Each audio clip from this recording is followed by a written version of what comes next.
축복하면서 인사하겠습니다. 축복합니다. 감사합니다. 네, 한 번 더요. 하나님께서 함께 하십니다.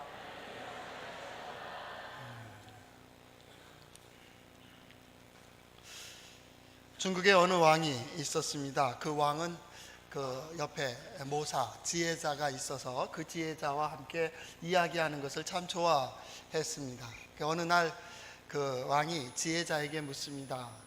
과연 과인은 몇 명을 내가 통솔할 수 있을 것 같은가? 라는, 몇 명을 통솔할 수 있을까? 라고 물어봤습니다. 그때 잘해야, 지혜자가 얘기했습니다.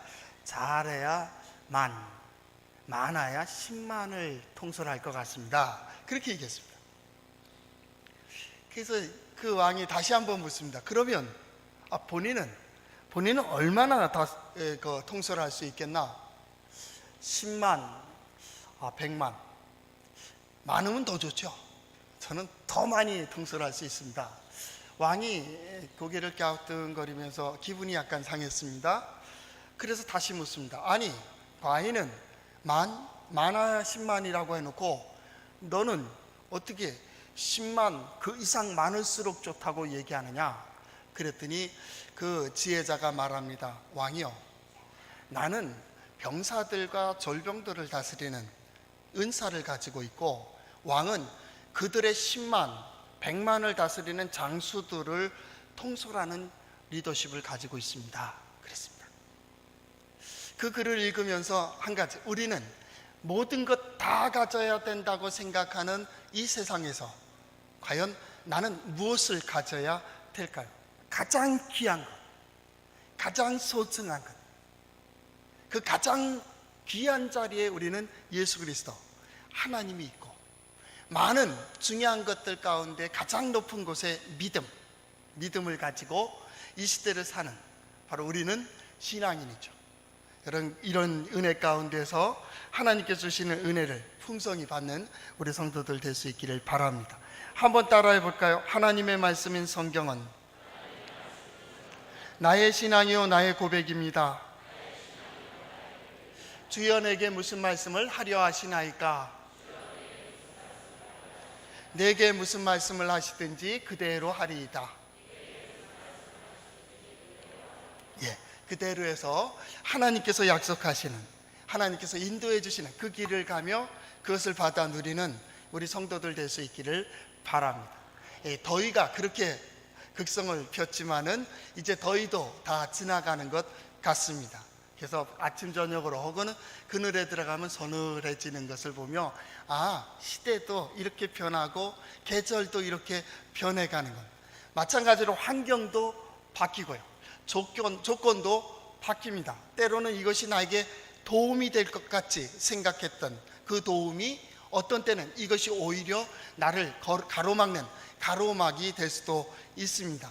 거기에 무엇이 소중한가, 무엇이 귀한지는 우리는 알 수 없습니다. 그래서 우리는 하나님을 의지합니다. 하나님께서 지혜로 내가 볼 수 있기를, 하나님께서 능력으로 나를 이끌어 주시기를, 하나님께서 나를 영으로 깨닫게 해주심으로 그때그때 우린 보여지는 대로 이거구나, 그 길로 가고, 들려주시는 대로 이거다 라고 하는 믿음으로 한 걸음 한 걸음 나가는 우리가 바로 신앙인, 이런 신앙인들의 삶 속에 하나님이 역사해 주실 줄로 믿습니다. 그래서 우리가 지난주에 살펴보았듯이 예레미야 16장 그 마지막 절은 이렇게 매듭을 지었습니다.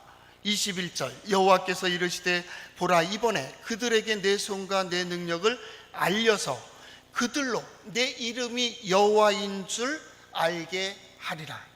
내 이름이 여호와인 줄 알게 하리라고 하나님은 말씀하셨다라는 것. 여호와라는 뜻이 무엇입니까? 능력을 봐라, 그 말입니다. 이룬 역사를 봐라, 이 의미가 여호와예요. 여호와, 야훼라고 하는 그 단어 자체의 의미는 바로 그것입니다. 하나님께서 보여주시는 겁니다. 그래서 16장 마지막에 내 손의 능력, 야, 그 다음에 왜 하는 내 능력이라는, 내 손의 능력, 내 능력, 이룬 모든 능력을 보라, 그런 의미에서 여호와 혹은 야훼 이 이름을 가지고 있습니다. 그 하나님이 어떻게 역사하시느냐? 17장서부터 이렇게 역사하신다고, 이런 사람들에게는 이렇게, 저런 사람들에게는 저렇게 역사하신다고. 그러므로 믿음의 사람들은 믿음의 눈으로 역사를 보는 거예요. 인생을 보는 거예요. 가족을 보는 거예요. 그리고 이 시대의 흐름을 보는 거예요. 그 흐름 속에서 무엇을 살핍니까? 하나님의 손길이 어디를 향하고 있는가? 하나님의 뜻이 어디로 이끌고 가고 계시는가? 하나님께서 이 물결을 어느 쪽으로 이끌어 가시는가를 우린 예배를 통하여, 기도를 통하여 하나님의 말씀을 보면서 그것을 깨달아가는 거예요. 하나님 이렇게 역사하시는구나, 이렇게 인도해 가시는구나. 그리고 그 시간이 지난 후에 우리 하나님 능력이다, 우리 하나님의 역사를 보면 지혜로우시다. 인간은 그렇게 안 하죠. 그러나 하나님은 그렇게 역사하셨다라는 겁니다. 그 하나님이 이렇게 이루어 주신다고. 오늘 성경 말씀이 중심이 된 17장에는 바로 심판적 요소입니다. 내가 은혜 베풀 자에게 은혜를, 화를 내야 될 자에게 화를 주신다, 그 말. 어떤 사람에게는 그 여호와가 심판이 되고요, 어떤 사람에게는 그 여호와가 위로가 되고 힘이 되는 거예요. 하나님의 은혜, 우리 그런 기도하잖아. 하나님 역사하여 주십시오. 어떻게 역사하라고? 악인에게는 어떻게 역사되겠어요? 선인에게는 어떻게 역사되겠어요? 하나님은 서두르지 않으신 것 같아요. 오랜 시간 속에서 하나하나를 이루어 가시는 거예요. 어쩌면 우리가 볼 땐 답답해요. 어떤 사람이 나는 이렇게 봉사하고 헌신했는데 왜 바로 복을 안 주십니까? 그랬더니 선배 목사님이 그렇게 대답해 줬대요. 아니 그럼 네가 잘못할 때마다 하나님께서 그대로 벌 줬으면 좋겠냐? 그렇게 얘기를 했대요. 하나님의 지혜입니다. 하나님의 역사를 돌리시는 그 맷돌은 서서히 돌아가고 있습니다. 나는 그것을 하나님이 모르신다고 생각했고 보지 못한다고 하는 그 순간에도 하나님은 오늘 성경 말씀 10절에 나오듯이 나 여호와는 심장을 살피며 폐부를 시험하고 라는 말씀을 주고 있습니다. 하나님께서 살펴보고 계시다. 그리고 그 살펴보시고 거기에 대한 마땅한 보응을 해 주신다. 그리고 하나님은 그 모든 것을 기억하신다. 우리의 잘한 것, 자랑스러운 것, 보람 있는 것, 선한 것도 기억하시지만은 오늘 성경 말씀 17장 1절 유다의 죄는 금강석 끝 철필로 기록됐대, 이렇게 되어 있어요. 철필로 기록했다 그 말입니다. 이것을 어떻게 지울 수가 있겠어요? 더 나아가서 그들의 마음판과 그들의 제단 뿔에 새겼다 그 말입니다. 그 마음에 새긴 것이 쉽게 지워져요? 여러분, 마음의 상처, 작은 것도요, 잊은 것 같은데 어느 시간이 지나서 비슷한 상황이 되면 그 상처가 다시 일어나요. 쉽게 되는 게 아닙니다.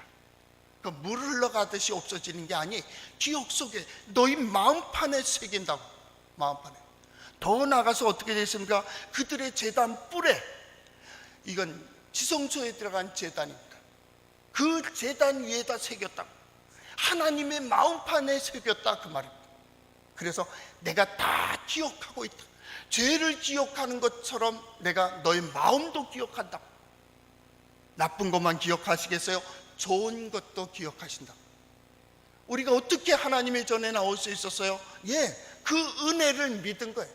하나님 뭐라고 합니까? 그것을 없는 것 같이 넘겨준다. 오늘 주를 향할 때 하나님은 그렇게 넘겨주신다. 내가 주께 부르짖을 때 잊은 거, 없던 것처럼 잊어주시는 거예요. 있어요. 있지만은 잊어주시고 넘겨주시는 말입니다. 그래서 오늘 17장 1절에서 11절까지 말씀에 삶의 두 모습을 이야기하고 있습니다. 그 두 모습, 두 마음일 수도 있고요, 두 인생일 수도 있고요, 두 길이에요. 방향. 이쪽으로 가는 사람들이 있고 이쪽으로 가는 사람이 있다 그 말. 그것이 인생이죠. 인생. 거기에 너는 어디에 선택할 거냐. 지금 하나님을 떠난 이스라엘, 남쪽 유다 역사를 보며 예레미야는 그걸 얘기하는 겁니다. 너희가 지금 어디를 향해 가고 있느냐, 무엇을 의지하고 있느냐. 지금 오늘 예배하는 이 순간에도 나는 과연 무엇을 위하여 기도하고 있고 무엇을 향해 가고 있습니까? 내 진정한 믿음은 어디에 있습니까? 다 가져야 됩니까? 다 있어야 미래가 소망이 있다고 얘기하겠습니까? 그거는 그냥 일반 미래학에서 얘기하는 겁니다. 미래학에서는 과거 100년 전에 이랬습니다, 50년 전에 이랬습니다, 10년 전에 이랬고 어제 이랬으니까 우리는 앞으로 이렇게 간다고 예측을 합니다. 그건 일반 법칙에 맞습니다. 그러나 역사는 일반 법칙으로만 이어지는 게 아니잖아요. 나는 기대했어요. 분명히 100% 확신했어요. 그런데 그것이 실망으로 돌아와요. 저 사람을 믿었다니까요. 근데 그 사람이 실망을 줘요. 나는 그것을 믿었어요. 거기에 오르기만 하면, 그것만 가지면 나는 행복할 거라고 생각했고, 그렇게 행복한 것 같은 사람을 봤다니까요. 그런데 오늘날 그것을 지웠어요. 그것을 가졌어요. 그런데 더 불안해요. 이상하죠? 가졌는데 오르면 오를수록 행복하고 많은 사람들에게 유익이 되어야 되는데 오르면 오를수록 불안한 거예요. 위치가 불안하고 상황이 불안하고 빼앗길까 봐 불안하고 넘어지고 무너질까 봐 더 불안한 거예요.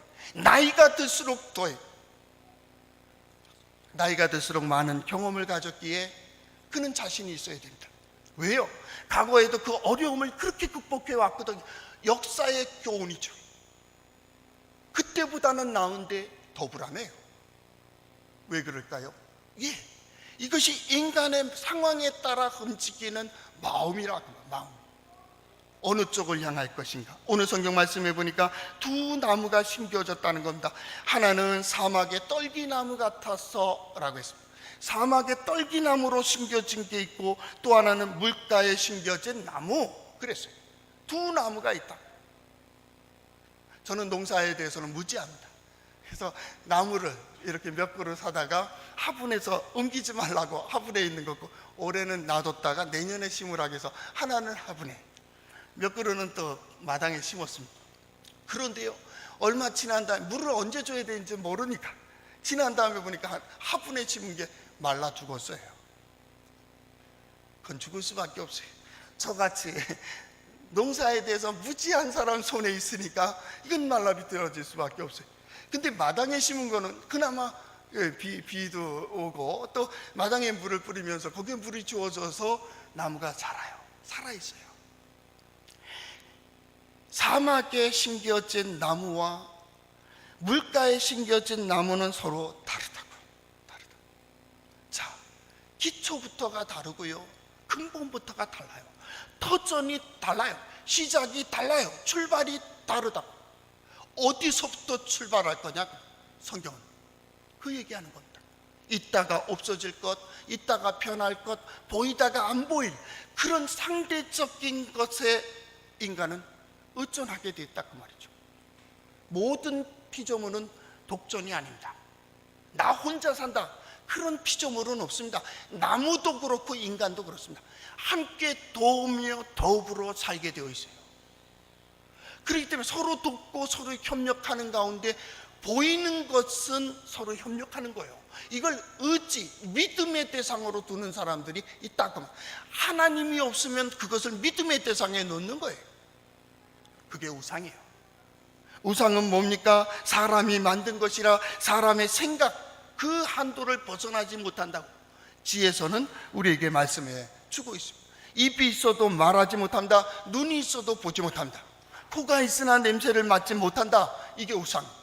우상은 뭡니까? 사람이 사람의 뜻에 의해서 만들어졌습니다. 그 이상을 벗어나지 못한다. 아무리 열정을 가지고 열심을 낸다 할지라도 우상은 어떤 혜택을 누리질 못합니다. 그러나 하나님은 다르다는 겁니다. 하나님. 우리 하나님께서는 인생이 아니십니다. 피조물이 아닙니다. 그렇기 때문에 우리 하나님입니다.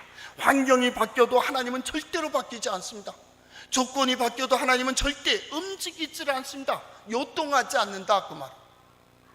인간과 같지 않기 때문입니다.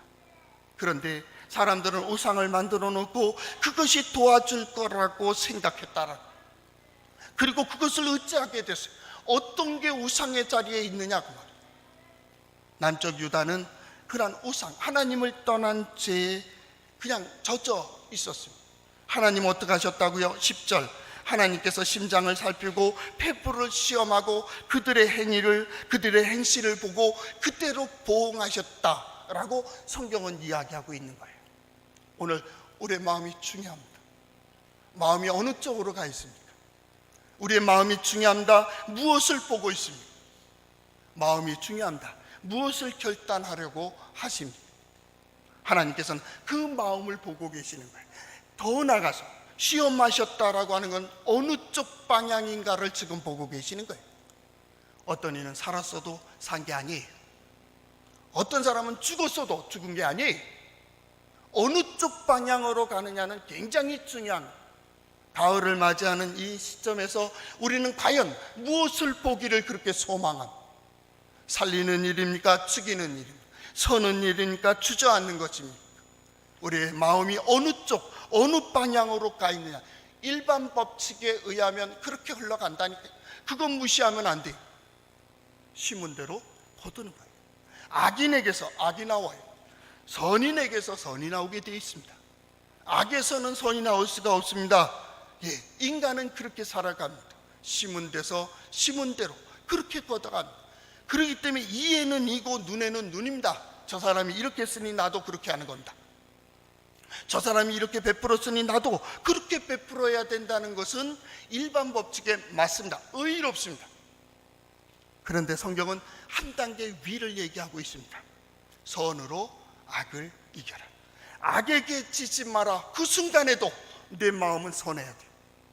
그 순간에도 그 선이 뭡니까? 하나님을 보는 거예요. 하나님. 그리고 선택하는 거예요. 선택.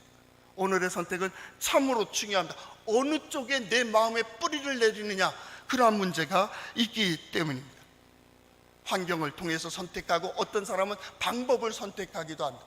환경의 선택의 대표적인 예가 아브라함과 그의 조카 롯의 선택입니다.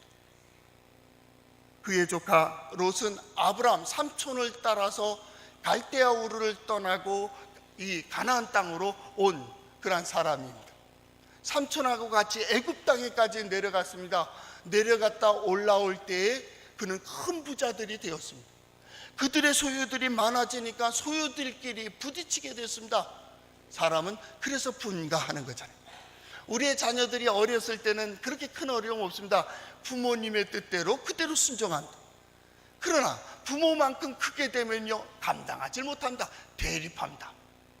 왜요? 서로 컸기 때문입니다. 그래서 우리는 분가라는 것을 합니다. 세포 분열을 하는 거죠. 그래서 그들은 또 큽니다. 그리고 또 분가합니다. 또 커지는 겁니다. 조카 롯과 삼촌 아브라함이 헤어지는 것은 자연의 현실입니다. 그는 이 자연의 이치에 맞습니다. 그때 아브라함이 얘기합니다. 야, 너와 나는 친척인데 우리 식솔들이 싸우면 안 좋다. 그러니까 이제 선택해라. 동서남북이 내 눈에 있지, 네 마음대로 선택해. 그렇게 얘기했습니다. 조카 롯이 동서남북을 보았습니다. 그때 소돔 땅을 보았고 요단강 쪽을 바라본 것 같습니다. 거기에는 식물도 있고 물이 넉넉한 땅이었습니다. 사람들이 살고 있었고 문명의 도시였던 것 같습니다. 그러니까 그 생각하기를, 저기가 좋은 땅일 것 같다라고 생각을 했습니다. 그는 그가 보는 대로, 자기의 뜻대로, 자기의 가치관대로 선택했습니다. 좋아 보였습니다. 근데 성경 말씀 창세기에 보면 이렇게 되어 있습니다. 아직 소돔 땅이 죄악으로 망하지 않은 때라라고 했다. 소돔과 고모라 멸하시기 전이었으므로 여호와의 동산 같았고 애굽 땅 같았더라 라고 창세기 13장은 이야기하고 있습니다. 내 눈에는 좋아 보였어요. 그런데 결과가 어떻게 되었습니까? 소돔산이 망하게 됩니다. 성경은 이렇게 얘기하는 겁니다. 내 눈에 좋아 보이는 것이 다 내게 유익한 것이 아니다. 내 눈에 좋아 보이는 그것이, 내게 유익한 것 같이 생각되는 그것이, 그것만 있으면 된다고 생각하는 그것도 다 지나간다.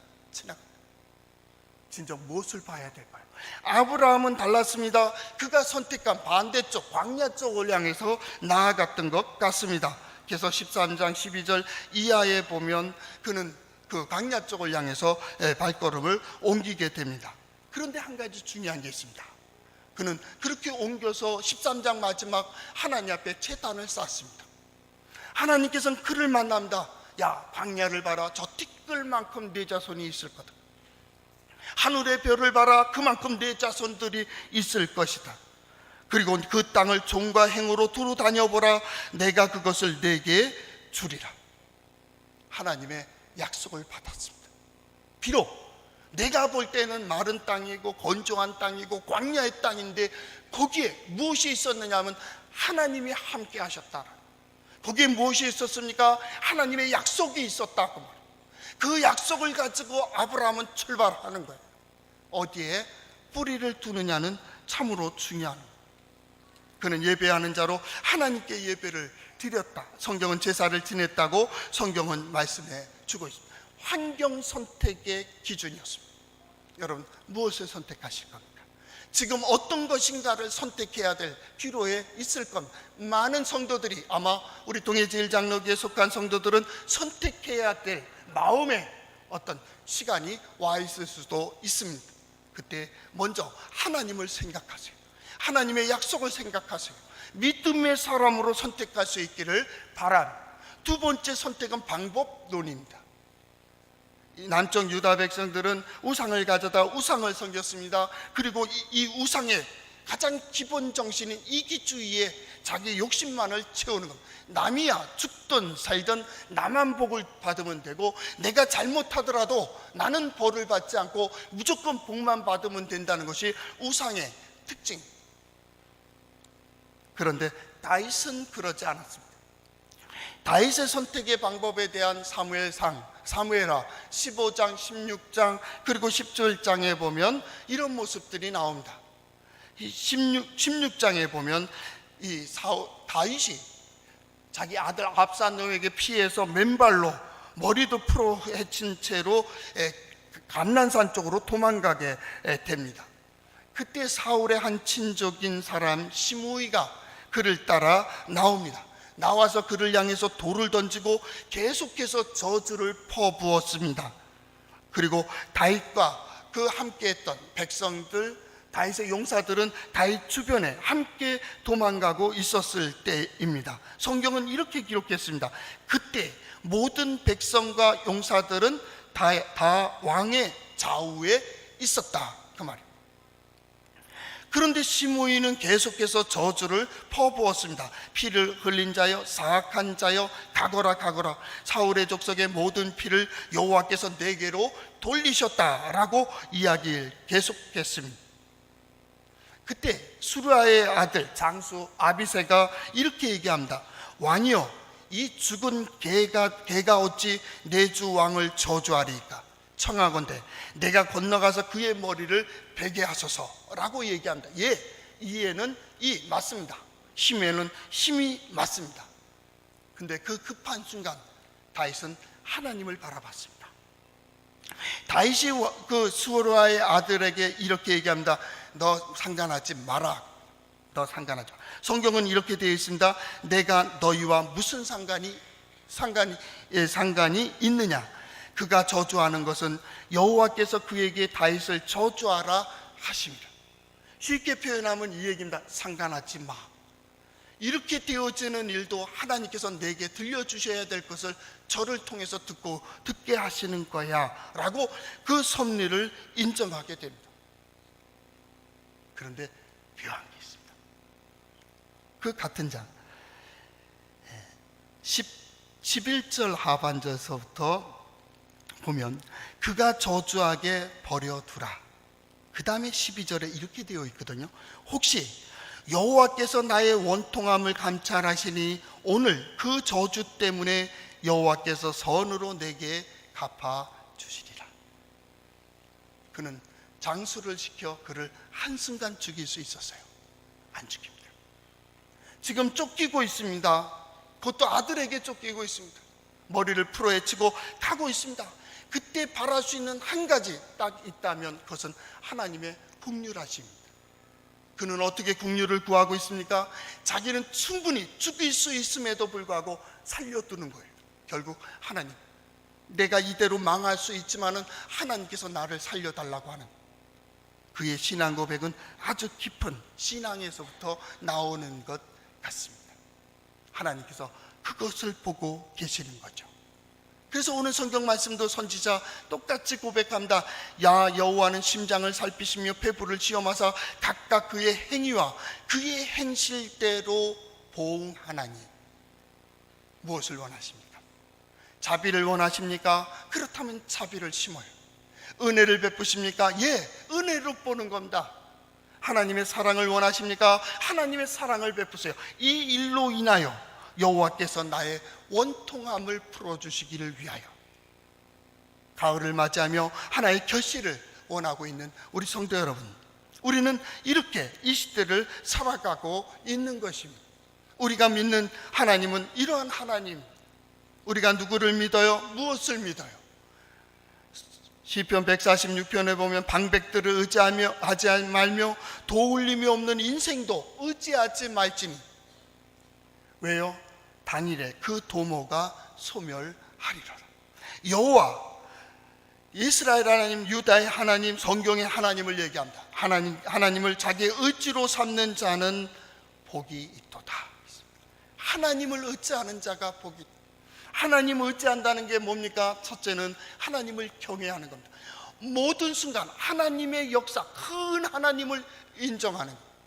두 번째 뭡니까? 하나님께 앞에서 살아가는 겁니다. 그분이 역사하신다. 때로는 이런 일도 있고 때로는 저런 일이 있을 때 예, 그것을 통해서도 하나님은 역사하고 계시다. 그때 억울하십니까? 예, 억울함을 보시고 하나님은 더 나은 어떤 것으로 보상하실 거예요. 아픔이 있습니까? 그 아픔을 통하여 하나님은 더 좋은 것으로 회복시켜 주실 줄로 믿습니다. 왜요? 하나님께서 살펴보시고 그 마음에 감찰하시고 시험하고 계시기 때문에. 믿음의 사람은 선으로 악을 이깁니다. 바로 하나님께서 우리를 그렇게 살펴가고 계시기 때문입니다. 그래서 성경은 얘기합니다. 그 두 인생은 다르다. 하나님을 의지하지 않는 자는 사람을 의지하고 또 사람을 의지한다는 자기로 힘을 삼는다고 성경은 이야기하고 있습니다. 남쪽 유다가 이러한 모습이었습니다. 그래서 예레미야 2장 12절 13절 이전에 이렇게 말씀하셨습니다. 너 하늘아 이 일로 말미암아 놀라지 말라. 심히 떨지어다 두려워할지어다. 여호와의 말씀이니라. 내 백성이 두 가지 악을 행하였나니 곧 그들이 생수의 근원되는 나를 버린 것과 스스로 웅덩이를 판 것인데 그것은 그 물을 가두지 못할 터진 웅덩이니라. 터진 웅덩이에 우리는 계속 모래 위에 물 붓듯이 지식이 많으면 만족한 것 같고 물질이 많으면 만족할 것 같고 권력과 명예와 직분을 가지면 나는 행복할 거라고 생각하는데 하나님을 떠난 역사에서는 그 모든 것이 터진 웅덩이와 같다. 지혜서에서도 그렇게 말합니다. 어떤 사람에게는 수고하고 노력하고 쌓게 하고 그것을 흩으사 하나님이 기뻐하시는 자로 그것을 쓰게 하신다라고 말씀하셨습니다. 같은 겁니다. 같은 겁니다. 우리가 한때 우리 탈무드가 유행하지 않았습니까? 탈무드 교육은 진짜 좋은 교육입니다. 그래서 많은 사람들이 탈무드를 사줬습니다. 예, 그대로 살면 망합니다. 그런데 더 중요한 게 있습니다. 그대로 살면 흥할 수 있는 사람들이 있습니다. 그것을 탈무드를 보기 전에 이미 이들은 율법의 아들이 된다. 말씀의 아들이 된다. 믿음의 눈으로 역사를 보고 믿음의 눈으로 기대를 하게 됩니다. 그렇기 때문에 같은 것을 가지고 쓰더라도 결과가 달라요. 하나님께서 나로 이 세상을 하나님의 뜻에 맞게 바꾸도록 사명을 받은 사람과 자기를 건축하고 자기의 기쁨을 위해서 가는 사람은 다르다, 그 말입니다. 우리는 하나님의 뜻을 구하는 사람들입니다. 우리의 출발은 하나님 예수 그리스도 안에 뿌리를 내리고 있습니다. 하나님께서는 분명히 약속하십니다. 그는 물가에 심어진 나무가 그 뿌리를 간변에 뻗치고 더위가 올지라도 두려워하지 아니하리라. 어떤 사람이요? 여호와를 의지하며 여호와를 의뢰하는 그 사람은 복을 받을 것이라. 복을 받을 것이다. 이 가을에 우리 그동안 지난 모든 수고의 아름다운 결실을 맺는 계절이 될 수 있기를 바랍니다. 예배하며 기도하며 가졌던 모든 소망들을 이루는 가을이 될 수 있기를 바랍니다. 그리고 수고하고 노력한 그 모든 것 위에 더 풍성케 하시는 하나님의 은혜가 우리 성도들의 삶 속에서 보여서 성도들의 삶을 통하여 하나님의 영광이 드러나는 가을이 될 수 있기를 축원합니다. 기도하겠습니다. 사랑의 주님, 감사합니다. 하나님을 향한 믿음과 예수 그리스도를 향한 신앙을 갖게 하여 주신 하나님, 믿음으로 이 시간 결단하며 나아가길 원하오니 우리 성도들 나가는 모든 길들 속에 예비하신 은혜와 복으로 함께하여 주시옵소서. 회복되어야 될 것이 회복되게 하시고 치유되어야 될 자들이 치유되게 하여 주시고 하나님께서 주시는 소망을 가지고 나가는 이들 그 모든 소망을 이루는 귀한 복된 삶을 살게 하여 주시옵소서. 예수님 이름으로 기도하옵나이다. 아멘. 예수의 이름으로 나는 일어서리라.